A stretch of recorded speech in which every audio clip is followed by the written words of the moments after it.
Hello, good evening. I'm the warm-up act for Mr. Dr. APJ Abdul Kalam. But I don't think actually there's much warming up needs doing, because I've heard him speak a number of times and he doesn't need a warm-up act. Not only that, but I think time probably has gone beyond us. So I was going to share a presentation this afternoon, but I'm not now going to, because I think the time is too limited.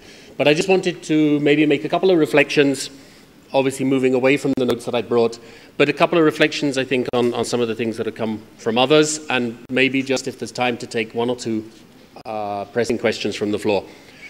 You know, there's been a lot of talk inevitably, I think, across the whole group about teachers. And it's a kind of unnerving time for teachers, and we need to acknowledge that. We need to be aware of just how unnerving. For years, if you met a teacher and you said, "Hello, who are you?" they'd say, "Hello, I'm X. I'm a history teacher, a biology teacher, a this teacher, a that teacher. I did my master's at wherever." They defined their very existence by the content they taught. So when people turn round to them and say, "We're not very interested in content anymore, let's start talking and thinking about the process in the classroom," then we must understand that teachers are going to feel nervous. How far does this go? About 2 months ago, I was very fortunate to have the opportunity to go on a study tour to America, visited a number of the top American universities, also visited 4 or 5 charter schools. Along the way, went and met Howard Gardner. But one of the most fascinating meetings took place in Silicon Valley, in a little office where 7 people work. I was meeting a man that Bill Gates has described as one of the biggest impacts on education in the next 10 years. A man called Sal Khan. Some know him because of the Khan Academy. The Khan Academy is a website developed by this guy who dropped out of Harvard and Stanford because he just couldn't be bothered with all that same old, same old. It's starting to sound like another Bill Gates again. What's there on that website when you go there? 2,500 videos, and it's increasing all the time, offering lessons to people who want to teach themselves for free. There's no fee, there's no login passwords, there's no nothing. It's just all there. Help yourselves. It's there for teachers as well, help yourselves. But suddenly, it sends a message even louder and clearer than ever before. Your content is not what defines you in the classroom. Your process and your attention to process is everything. And if you've spent 15, 20 years just falling back on the fact that you've got this body of content, that is scary. There's no question. And so therefore, my view when I look at CCE and where we are right now, I think we have to see it as the first prototype. And we have to be believing that this is just the beginning on a long road towards real formative assessment. It's not about feast or famine. Too often in education, people make the mistake of talking about everything being all one thing or all another. It's like saying that all rote learning is useless. I'm sorry, how else are you going to learn your multiplication tables? You know, but there are people out there who want to convince us that all rote learning is bad. It must all be experiential and this and that and that. It's not feast or famine. And nobody is saying either that summative assessment has suddenly become evil. But it is about the fact that educators have to have a far more sophisticated array of tools available to them. And I think that's what our panelists have been talking about how some of those tools are being shaped. I would have liked to have heard 1 or 2 of my colleagues talking about rubrics, because rubrics really begin to address those issues about I'm a B for art over and over again, but I don't know why. Because it enables me to begin to understand in advance, what does my teacher actually expect? What would an A-grade piece of work look like? What would I have to be doing to give you an A-grade piece of work? Right now, it's like the children have to read our minds.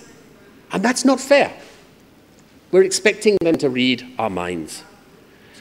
To me, somewhere along the way, a lot of what's happening, and I think, you know, where some of my colleagues were talking about IT-based solutions that are enabling us to start to make this more sophisticated, it's where the science of education meets the art.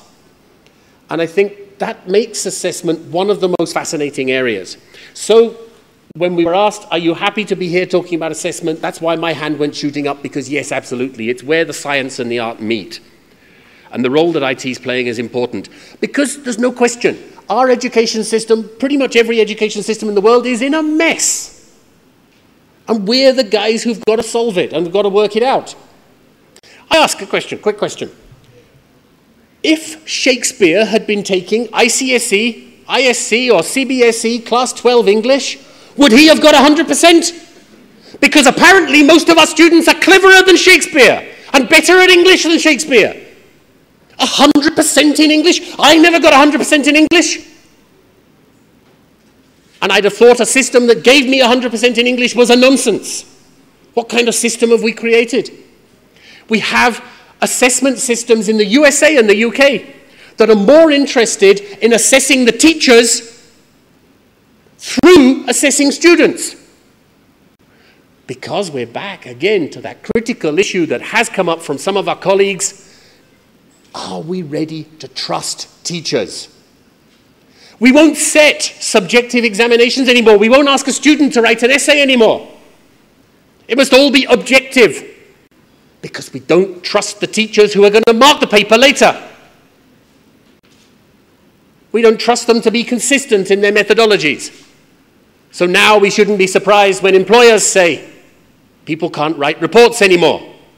People can't write anything much anymore, because everything's short answers and one word and multiple choice. Where's the sophistication in any of that? And yes, it was said, we do need to train our teachers far more. We do need to emphasize the role of the teacher. And also, as one of my colleagues showed, selection of teachers. I worry at times in so many schools, the interview process, the selection process, it's all over in about 10 minutes. In and out, yeah, I got the job. I had the qualifications. Yeah, they don't know anything about you. How do they know that you're right for that job? You're going to be working with young minds. We need selection processes which are rigorous. And if they were rigorous, people might respect us a bit more and actually might figure that we were a serious profession.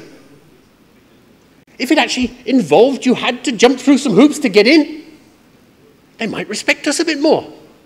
Sometimes it seems too easy. We seem desperate. Who wants to work for someone who's desperate? Who's going to see that as a profession to get passionate about? The grades don't define our abilities, and I hope Deepa's realized that now. Parents are vital stakeholders. When you go to your parents, as we did, and said, you know your children didn't have formal examinations up to the end of class 5, well, we want to go further. There won't be one now until the end of class 8. In fact, there's a delegate here who's a parent in my school, and I met her outside, and she said, you know, when you did that in 2008, you made me a bit nervous. And it took me a while to get it as to what you were up to. But afterwards, the whole dialogue between parents and children changed. A father told me, it used to be that he'd get the report and he'd say to his daughter, only a C in history then. That's not very good, is it? See, grades, marks, doesn't make any difference. It's still about putting a stamp on the forehead. He said, now I get the report. I say to him, your teacher says that you're improving in your spelling, but you can do even better. How can we help? Let's have a discussion about that. Now that is assessment. So with that, I'm sure we're all very keen to move on and hear Dr. APJ Abdul Kalam. I know I always am. I've heard him speak a couple of times, 2 or 3 times. And he is here, apparently. So thank you. Thank you to all my fellow panelists. Thank you so much for being here. And thank you to the delegates. Thank you to everyone who's been here with us. Thank you.